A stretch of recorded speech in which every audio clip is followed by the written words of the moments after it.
Убаво тајванско уживање. Тоа е само една културна активност што режисерката Сиси Су се надева дека ќе ја научи својата 30-годишна керка и другите ученици во овој летен камп на тајванското училиште во Вашингтон.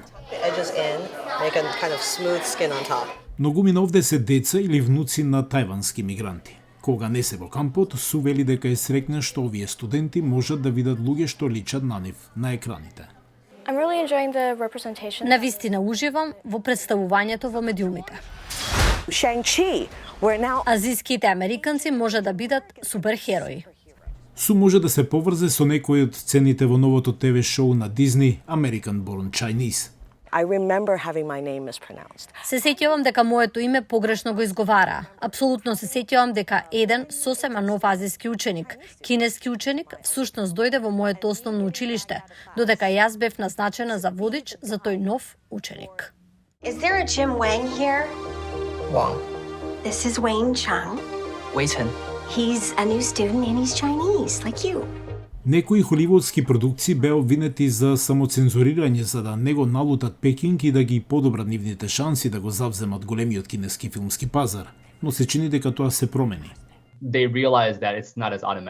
Холивуд свати дека тоа не е толку автоматско како што мислеа, инвестициите и видот на подклекнување не беа гаранција дека тоа ќе се случи.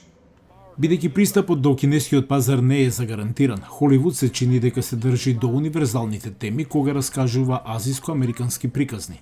Повеќе азиски-американски филмови и емисии може да се должат и на антиазиските инциденти на омраза, што стана насловни страници за време на пандемијата, вели кинеската јутуберка Јао Джанг, која живее во Канада.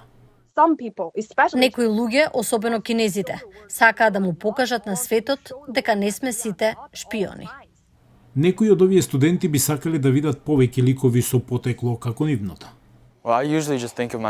Обично се мислам за себе или како американец од Азија или како американец од Тајван.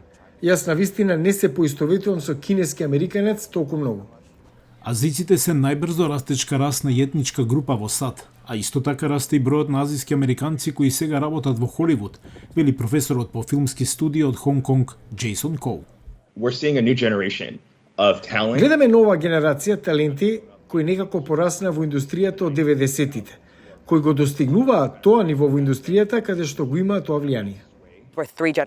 Ние сме 3 генерации барем на источниот брег, каде што ако детето сака да биде нешто друго освен лекар, адвокат или инженер, тоа е прифатливо и нема да се обидеме да го спречиме тоа.